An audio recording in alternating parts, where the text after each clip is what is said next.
News to children when they are in school. कई बार तो बच्चे स्कूल में काफी लंबा टाइम के लिए होते हैं और दो मतलब एक मेन खाना और एक स्नैक दोनों तक का वहां पे पॉसिबिलिटी होती है। कई बार बच्चे 3 घंटे के लिए हैं, छोटे बच्चे तो वहां पे एक बार। But this is really an area. But once again as I mention the aspect about ethics, इसमें आपको स्वयं को भी पता होना चाहिए कि क्या खाना जो है, बैलेंस डाइट क्या है, फूड ग्रुप्स क्या हैं, अलग अलग फूड से हमें क्या क्या मिलता है, बैलेंस्ड मील में क्या क्या होना चाहिए। और ये बिल्कुल भी जरूरी नहीं है कि महंगा और अच्छा, तो बिल्कुल सस्ता जो चीप फूड है, चीपली अवेलेबल फूड आइटम है, उससे टेस्टी और इंटरेस्टिंग फूड बना के, ये तो बिल्कुल मेरे हिसाब से एक रनअवे हिट होने वाला एंटरप्रेन्योरल एक्टिविटी है। Both parents and children will look for it. बच्चों को भी लगता है कि घर का खाना खाते खाते बोर हो गए, so this is an activity. In fact ये बहुत जरूरी है क्योंकि एक तो हेल्दी खाना हो और फिर आपने जो बहुत हाईलाइट किया है कि चीप भी हो। हाँ, क्योंकि रोज देना है और इन सेंटर्स पे पेरेंट्स के लिए भी वो कॉस्टली भी नहीं हो और सेंटर्स के लिए भी वो कॉस्ट इफेक्टिव रहे। बिल्कुल क्योंकि ये इस एज ऐसी होती है जो बहुत ग्रोइंग एज है। इस स्टेज पे अगर हम उनको हेल्दी एंड न्यूट्रिशियस खाना प्रोवाइड करने का अगर कोई अपना बिजनेस स्टार्ट करते हैं या स्टार्टअप करते हैं तो आई थिंक वो एक बहुत अच्छी अपॉर्चुनिटी एडल्ट्स के लिए तो हम करते हैं, लंच बॉक्स लोगों के ऑफिस पहुंचते हैं, बट बच्चों के संदर्भ में ये एक है जो बिल्कुल सोचा जा सकता है, अच्छी अपॉर्चुनिटी है। इस फील्ड में काम हो भी रहे हैं, कई सारे स्टार्टअप्स हैं, लेकिन possibilities are there, immense possibilities, क्योंकि डिफरेंट एरियाज में डिफरेंट जो नीड्स के हिसाब से, क्योंकि अगर हम रीजनल नीड्स हैं, रीजनल जो भी फूड अवेलेबल होता है उसके हिसाब से हम उसको तैयार करें और उसको अवेलेबल कराएं तो वो एक बहुत अच्छा एंटरप्रेन्योरियल एरिया हो सकता है इस फील्ड में। इसके साथ साथ एक और I would even say that catering for birthday parties, I mean usually हम जाते हैं और हम तो बहुत फास्ट फूड वाला जो बर्थडे पार्टीज होती है उस पे हम लेके मतलब वहीं पे जो मेन्यू मिल रहा है। But if you can really have an entrepreneurial activity way you are catering to such childrens parties with healthy and nutritious food, not just which is जो आम मिलता है। So I think that's something which will parents will look for it, because ये awareness है but लोगों के पास घरों में टाइम नहीं है इसको इम्प्लीमेंट करने का खुद के लिए।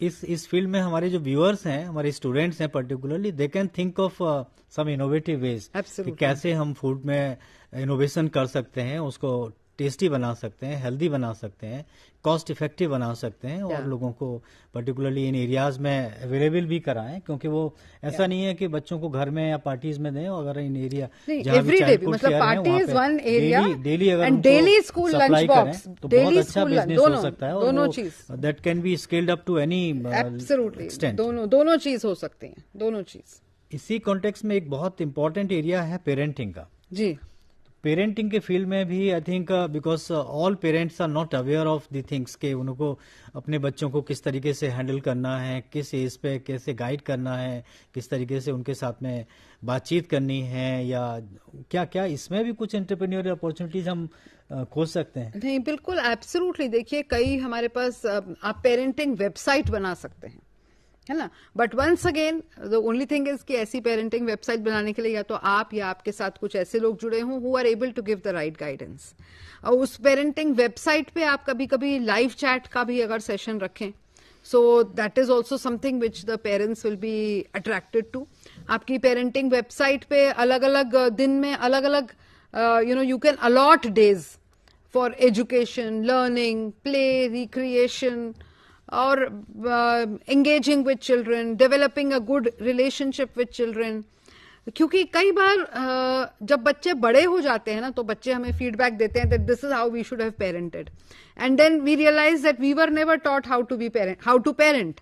so ये जो एक गैप है, how to be a parent, ये जो गैप है, ऑफ कोर्स बहुत सारी इस पे लिटरेचर अवेलेबल होगा, बहुत कुछ होगा, but something which is easily accessible to parents and something which is the knowledge is 100% sure and reliable, तो उसको देख के आप उस पे कर सकते हैं। This can be in the form of a website, it can also be in the form of WhatsApp activities, mobile app. क्योंकि कोविड के टाइम ये देखा गया था कि कई स्कूल्स ने, आप सभी को एक्सपीरियंस है, सभी ने व्हाट्सएप का बहुत यूज किया था बच्चों को होमवर्क या बच्चों के लिए लर्निंग सेशंस करवाने के लिए।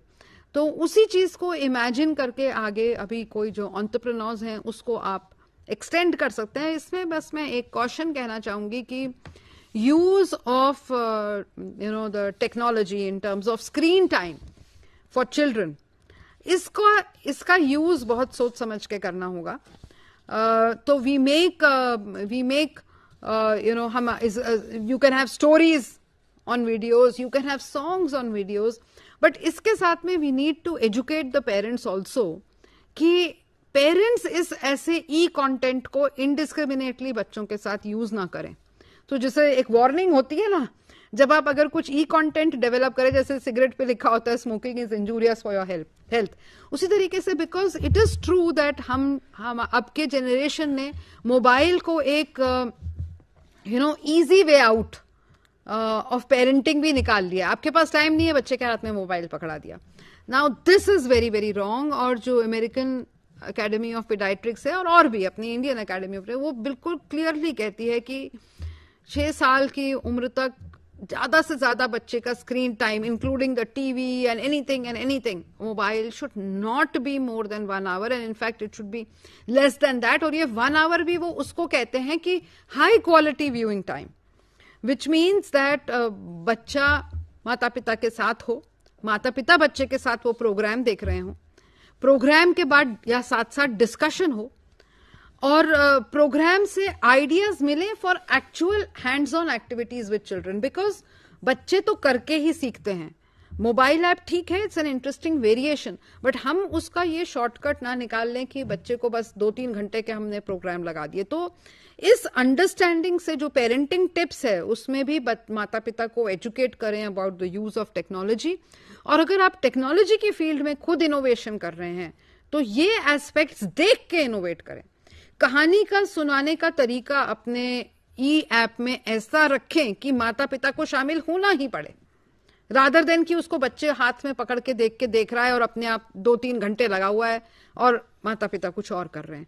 तो अगर आप इस ई कंटेंट को क्रिएट ही ऐसे करेंगे कि को व्यूअरशिप है, parent is necessarily engaged, there are some question and answers as the programme is being watched, तो उसमें बच्चे की लर्निंग है. Otherwise the e-learning content may lead to a profit, but as I am repeatedly saying that we have to be very careful that our profit venture is के साथ साथ हमारा जो ethical aspect है वो कहीं पे भी compromise ना हो. और अगर आप दोनों को इकट्ठे करेंगे तो let me tell you कि जो आपका consumer है वो आज के दिन में इतना aware है कि वो कौन सी better चीज है उसको choose करे. Point is available नहीं है. पॉइंट इज कि जस्ट आपने स्टोरीज गाने ये भर के दे दिए हैं और अब वो कैसेट है वो चले ही जा रहा है, वन साइडेड डिलीवरी हो रही है. उसका पॉइंट क्या है? नहीं, इस स्टेज पे हम अगर ये कहें कि मोबाइल ऐप या वेबसाइट की बात कर रहे हैं तो बच्चों के लिए ज़्यादा फोकस न करने की बजाय पेरेंट्स के लिए फोकस करें. और वो पेरेंट्स के लिए फोकस करें उसमें हम कई पेरेंट्स के अपने एक्सपीरियंसेस होते हैं, बच्चों को कैसे हैंडल करते हैं, किसी पर्टिकुलर प्रॉब्लम बच्चे की थी उसको किस तरीके से उन्होंने एड्रेस किया. अगर इस तरीके का एक्सपीरियंस शेयर करने के लिए अगर हम मोबाइल ऐप डेवलप करते हैं पर्टिकुलरली फॉर दी पेरेंट्स, तो वो एक बहुत अच्छा इनोवेटिव सॉल्यूशन हो सकता है. दोनों ही करे जा सकते हैं सर, ये तो करा ही जा सकता है, which is parenting, and it's a very good idea that parents share their experiences, advise each other, we create a web platform. But educational material can also be developed with a sensitivity where you are telling the parent how to use it with the child and the parent is a part of it. Yes. तो अगर 15-20 minute या आधे घंटे का ऐसा content है जिसमें को व्यूअरशिप है, को एंगेजमेंट है ऑफ द पेरेंट के बिना वो हो नहीं सकता. तो वो भी कोई नुकसान नहीं है. It will be a good educational activity. और इसी से मुझे एक और एंटरप्रेन्योरशिप का एरिया समझ में आ रहा है, and that is educational play material for children.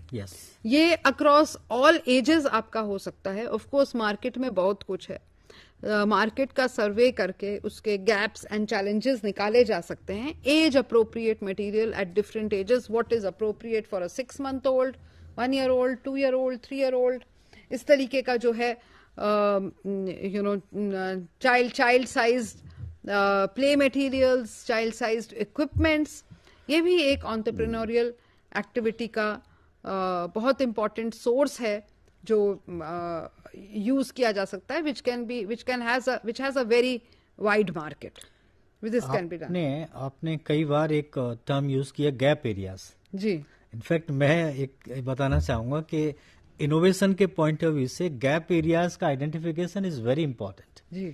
चाहे हम पेरेंटिंग की फील्ड में बात करें या प्री स्कूल केयर की बात करें या हम बेबी प्रोडक्ट्स की बात करें, किसी भी एरिया में बात कर रहे हैं, अगर हम गैप एरियाज को आइडेंटिफाई करते हैं and then accordingly solution plan करते हैं उसका, then I think that will lead towards an entrepreneurship in startup. क्योंकि gap area is very important.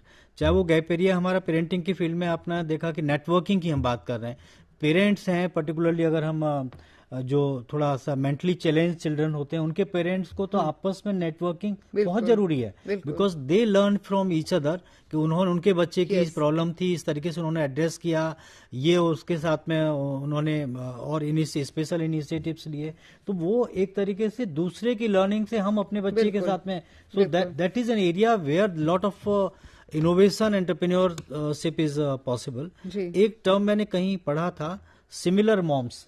अच्छा. Networking of similar moms. Okay. That is a mobile app that tries to bring similar mom means those are having similar kind of problems, similar kind of experience, similar kind of children they are having. Yes. So अगर वो similar kind है और अगर वो उनको अगर हम network कर पाते हैं, उसके लिए कोई हम इस तरीके का मोबाइल ऐप डेवलप कर पाए या और कोई फैसिलिटी डेवलप कर पाते हैं जिसको एक बिजनेस में भी कर, क्योंकि these all are possible in the form of business. आपने ये मॉम्स की बात कही तो मुझे याद आया, आई केम अक्रॉस, मुझे बहुत याद नहीं है बट थोड़ा सा क्लू देती हूँ, शायद हमारे व्यूअर्स ढूंढ लेंगे, कि मदर्स फॉर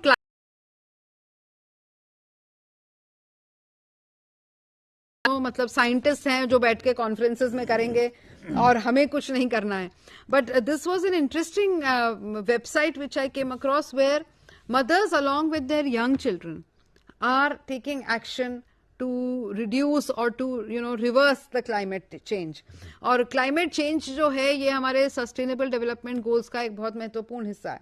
तो अगर इस चीज में हम कुछ innovation करते हैं तो सर यहाँ मेरे माइंड में क्वेश्चन आ रहा है और शायद आप बता पाएं कि ये सब इनोवेशन के आइडियाज तो सही हैं, परंतु how to start an innovation और पैसा कहाँ से मिलेगा, क्या कोई बैंक लोन देगा या कोई गवर्नमेंट की स्कीम है, इस पे अगर आप थोड़ा सा बताएं तो आई थिंक. इनफैक्ट ये बहुत इंपॉर्टेंट है, क्योंकि सबसे पहले तो यही जरूरी है कि आप जो भी आइडियाज जनरेट कर रहे हैं किसी प्रॉब्लम को सॉल्व करने के लिए, उस आइडिया पे आप काम करिए कि उस आइडिया के बाद में जो आप सॉल्यूशन प्लान कर रहे हैं, सोच रहे हैं, क्या उसकी वास्तव में जरूरत है. नीड असेसमेंट एक बहुत जरूरी है, जिसके लिए हम कहते हैं कि मार्केट सर्वे भी कहें या आपका जो यूजर है या कस्टमर है उनके साथ में आप उनकी फीडबैक लेकर के कि आपके दिमाग में कोई सॉल्यूशन आया और उसके देखें कि ये जरूरत है इसकी.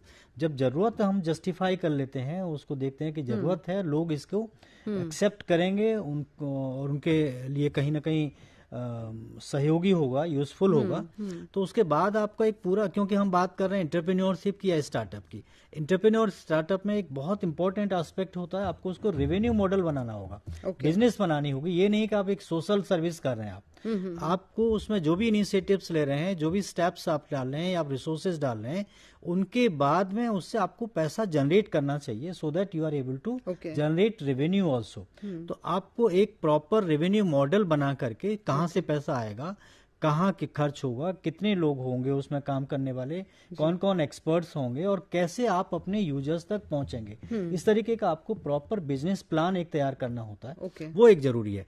जब आप एक बिजनेस प्लान बनाते हैं और वो भी हम ये सारे एस्पेक्ट लेकर के कहते हैं कि वो एक बैंकेबल बिजनेस प्लान हो, मतलब कहीं से आपको उसके लिए फंड मिल सके.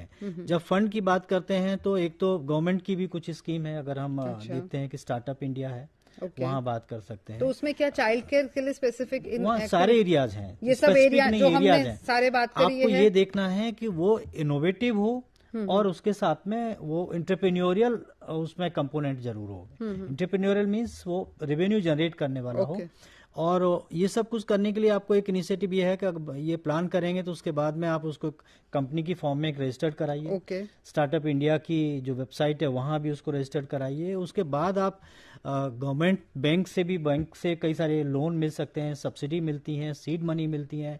बहुत सारे इंक्यूबेटर्स हैं जो गवर्नमेंट की मदद से डिफरेंट पार्ट्स ऑफ कंट्री में, डिफरेंट हायर एजुकेशन इंस्टीट्यूट्स में हैं, वो उनको इंक्यूबेट करते हैं और कुछ सीड मनी भी देते हैं to begin with, to start your business. और फिर जब आप आगे बढ़ते हैं तो उसके बाद बैंक भी लोन देती हैं और वो बहुत सब्सिडाइज्ड होता है। बहुत सारी और फैसिलिटी, सब्सिडी भी मिलती हैं, जैसे टैक्स में वेवर होता है या आपको जो भी प्रोसेसिंग है उसमें आपको बहुत सपोर्ट मिलती है। और आजकल तो आपने देखा होगा कि बहुत ऐसे भी हैं प्राइवेट इन्वेस्टर्स हैं, they are coming forward to support.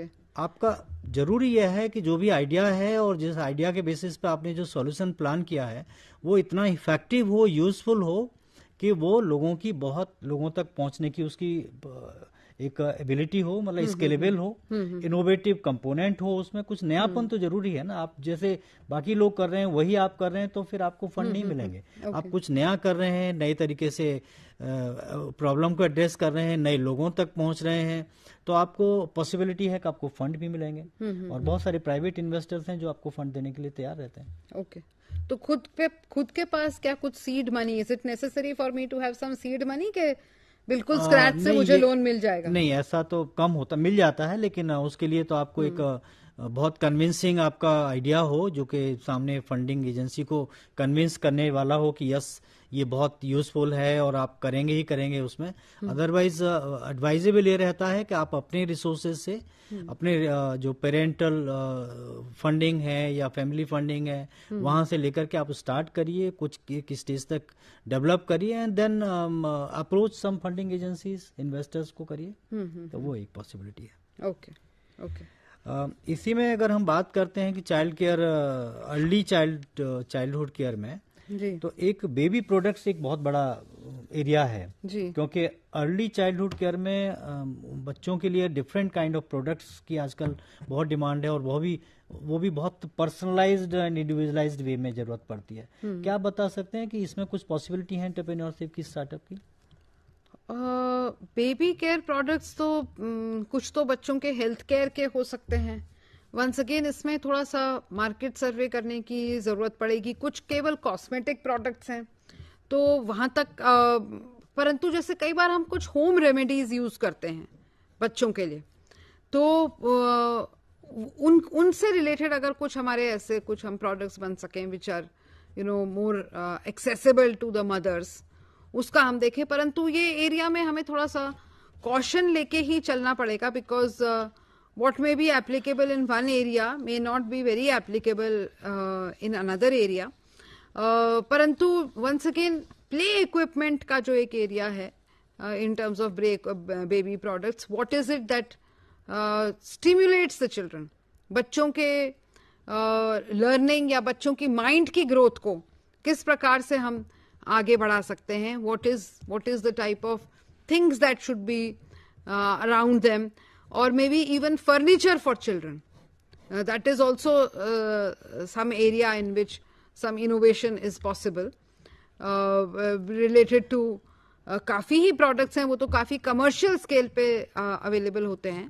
तो commercial तो ठीक है, परंतु उसके साथ साथ अगर कुछ उसमें benefit है बच्चे का, तो that will add on to the possibility of its wider spread मेरे हिसाब से। क्योंकि मुझे ये लगता है कि इस एरिया में वही जो मैंने जिस बात से शुरू किया था वही मैं फिर बोलूंगी, अगर हम अपने प्रोडक्ट का कन्विंसिंग ये दिखा सकें कि it is something which is good and also useful for the child's development, तो जो उसका जो एथिकल कंपोनेंट है वो आपके इनोवेशन को जो है वो I think it will add wonders to the innovation and make it more successful. मुझे इसमें एक पॉसिबिलिटी लग रही है, आपने कहा था कि होम रेमेडीज जी, या अगर हम कहें कि जो हमारे ट्रेडिशनल या जो अपने ट्रेडिशनल वेज को यूज करके या traditional ways of caring for children, क्योंकि आजकल जितने भी प्रोडक्ट्स हैं, अगर हम कॉस्मेटिक प्रोडक्ट्स की बात करेंगे उनमें केमिकल्स या अलग तरीके की चीजें हैं, तो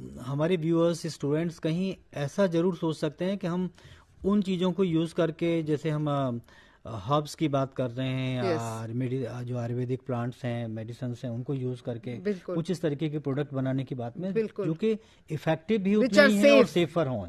और अगर उस डायरेक्शन में काम करते हैं तो I think there is a immense possibility of entrepreneurship and innovation. वो एक बहुत अच्छा एरिया हो सकता है। एक दूसरा आपने शुरुआत में बात करी थी कि बच्चे आजकल शुरुआत से ही बहुत मोबाइल में बिजी रहते हैं, क्योंकि पेरेंट्स अपने बिजी हैं और उनके साथ में टाइम नहीं है, मोबाइल बच्चों के हाथ में दे देंगे। They have to engage their children. तो बच्चों को एंगेज करने के लिए भी we can think of some innovative products, particularly toys की बात करें हम, जो इंडियन टॉयज हैं या इंडिजीनियस टॉयज की बात करते हैं, तो उसमें can we think of some entrepreneurial opportunities in those areas? Definitely we have a lot of, in fact toy तो प्राइम मिनिस्टर ने भी इसके ऊपर बहुत ही एम्फसाइज किया है, टॉय बेस्ड पेडागोजी। टॉयकथॉन भी हुआ था बिल्कुल, तो ये टॉय बेस्ड पेडागोजी तो बिल्कुल ही अर्ली चाइल्डहुड के उससे ही रिलेटेड है। और कई इनोवेशंस भी जो ट्रेडिशनल क्राफ्ट्समैन और टॉय मेकर्स हैं वो करते हैं, परंतु कई बार उनका अपना लिमिटेड हो जाता है, they are not so well informed कि कैसे करना है। तो इस ग्रुप के साथ भी लेके कोई अगर कोई थोड़ा बेटर क्वालिफाइड बंदा हो, जिसने थोड़ा सा चाइल्ड डेवलपमेंट इत्यादि के बारे में थोड़ा पढ़ा हुआ हो, बच्चों की नीड समझता हो, तो उनको गाइड कर सकता है how the toy pedagogy can be used towards enhancing the learning of children. तो ये डेफिनेटली किया जा सकता है। इस बात को टॉयज अगर हम देखें कि टॉयज एक कितना बड़ा एक पूरा अपॉर्चुनिटी है, जहां बहुत सारी एंटरप्रेन्योरियल अपॉर्चुनिटीज हैं, जैसे कि आपने कहा कि गवर्नमेंट ऑफ इंडिया भी इसको प्रमोट कर रही है। और इंडिजीनियस टॉयज के केस में not only for engaging the children at home but also for teaching learning purpose also. तो वहाँ डिफरेंट काइंड ऑफ टॉयज अगर हम वुड को यूज करके या और चीजों को यूज करके बना सकते हैं, प्लान कर सकते हैं। और इसमें बहुत सारे स्टार्टअप्स हैं भी जो बहुत इफेक्टिवली काम कर रहे हैं, but I think there is a lot more scope for working in this area. एक और इम्पोर्टेंट एरिया है जो हम बात कर रहे थे अर्ली चाइल्डहुड केयर में, जो चाइल्ड सेफ्टी। चाइल्ड सेफ्टी के केस एरिया में हम क्या एंटरप्रेन्योरियल अपॉर्चुनिटीज की बात कर सकते हैं, क्या सोच सकते हैं, किस तरीके के एंटरप्रेन्योर्स? देखिए, चाइल्ड सेफ्टी, एक तो चाइल्ड जो बच्चा जो मटेरियल्स यूज कर रहे हैं उसी के तहत एक तो पूरा वहीं पे ही वो आए, और दूसरा सेफ एनवायरनमेंट्स, घर पे हैं या स्कूल पे हैं, how to make the environment child safe. इसके ऊपर मतलब हम चीजें नहीं उस तरीके से सोचते हैं।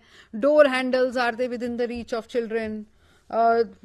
वॉश बेसिन्स जो हमने लगाए हैं, are they within the reach of children? Can children access them easily? Are they safe when they are using them? तो ये सारी जो चीजें हैं, यहाँ पर भी थोड़ा सा मार्केट को स्टडी करके हाउ द, बिकॉज अभी जो अगर हम अपना फिजिकल स्पेस देखें तो the physical space has been created for a right handed adult, है ना, जो राइट हैंड से काम करता है और जो एक एडल्ट है। हमारी पूरी फिजिकल स्पेसेस उन्हीं के लिए जनरेटेड और क्राफ्टेड आउट है। तो how to child size the environment, this is also an interesting aspect of can we do it in the home?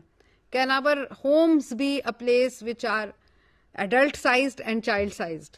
It is something that we can think about. अभी अपने घर में देखिए, सब कुछ हमारे लिए है, बच्चे के लिए कहाँ है?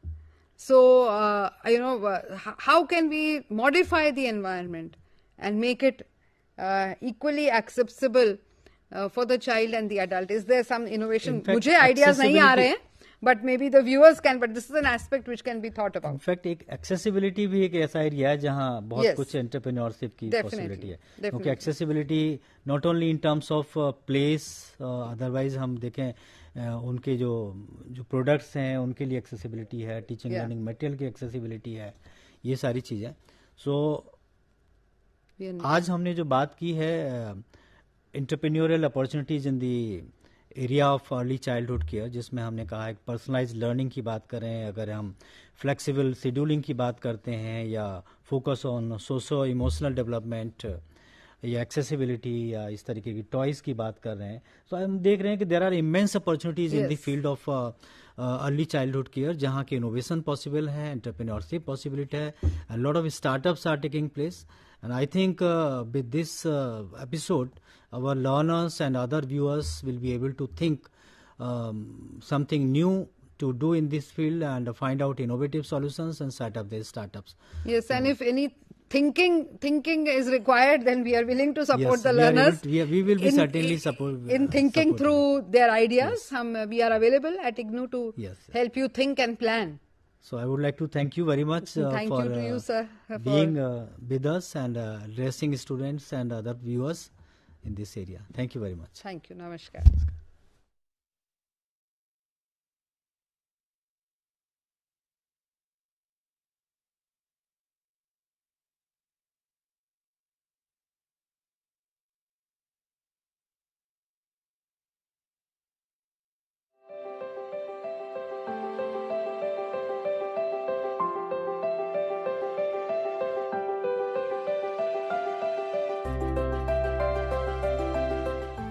Are you a fresh graduate?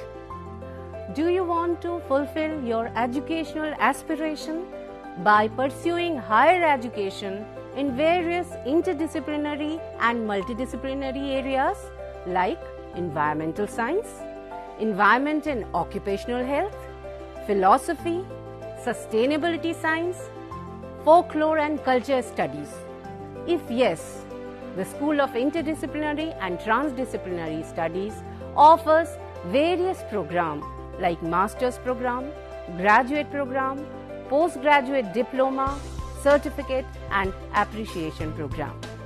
The school offers 5 Master's Programs. Master of Science, Environmental Science. The eligibility criteria for MSc Environmental Science is Graduate in Science, BTech, BE, Agriculture Graduate, Forestry Graduate and Veterinary Graduate. School also offers Masters in Environment and Occupational Health, Masters in Sustainability Science, Masters in Philosophy and Masters in Folklore and Culture Studies. The eligibility criteria for these 4 Masters programs is graduate in any discipline.